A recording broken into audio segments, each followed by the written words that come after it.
Welcome back to my channel Mou blogs. তোমরা কেমন আছো সবাই? আশা করি ভালো আছো, আমিও ভালো আছি।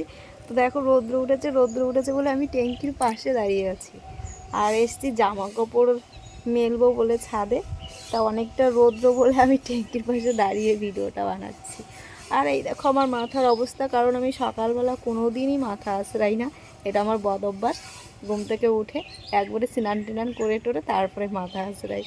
তো চলো জামা কাপড়গুলো মেলি, তারপরে তোমাদের সঙ্গে আবার কথা বলছি। অনেক কাজ বাকি আছে, 9টা বেজে গেছে। আর ছেলে গেছে টিউশনিতে, ওর তো একটু জ্বর হয়েছিল, এখন কমে গেছে। তো চলো জামা কাপড়গুলো মেলে দিই। এই যে জামা কাপড়গুলো মেলা হয়ে গেছে আর এখন যাব হচ্ছে নিচে। আর এই যে সোয়েটার, তো সোয়েটারগুলো ধুয়ে দিয়েছি। আর কি বলতো, শীত তো চলে যাচ্ছে, গরম চলে এসছে, ওর জন্য এক একটা করে ধুয়ে ধুয়ে তুলে রাখছি। তো চলো এখন আমরা নিচে যাই। মা দেখো দিচ্ছে তুলসী তলায় জল। মা প্রত্যেক দিন এই জিনিসটা করে, কিন্তু কি কি বার আছে সেই বারে জিনিসটা করে না, মানে তুলসী গাছে জল দেয় না। তো আমি জানি না ওই সব নিয়ম।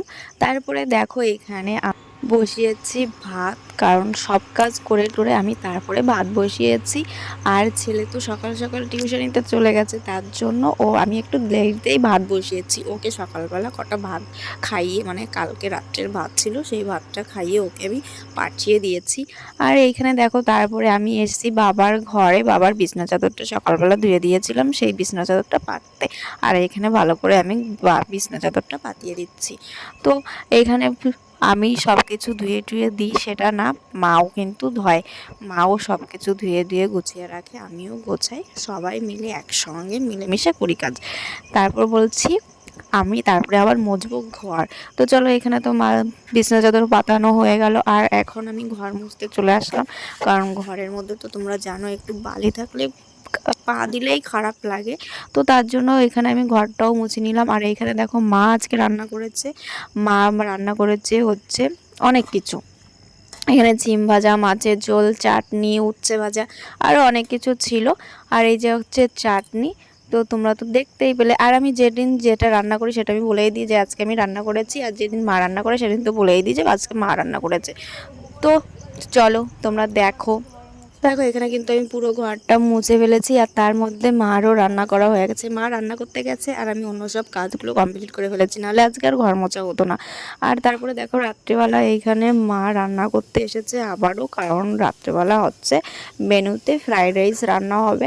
তো বাড়ির সবাই বলছে অনেকদিন ফ্রাইড রাইস খাওয়া হয় না, তার জন্য ফ্রাইড রাইসটা বানাতে।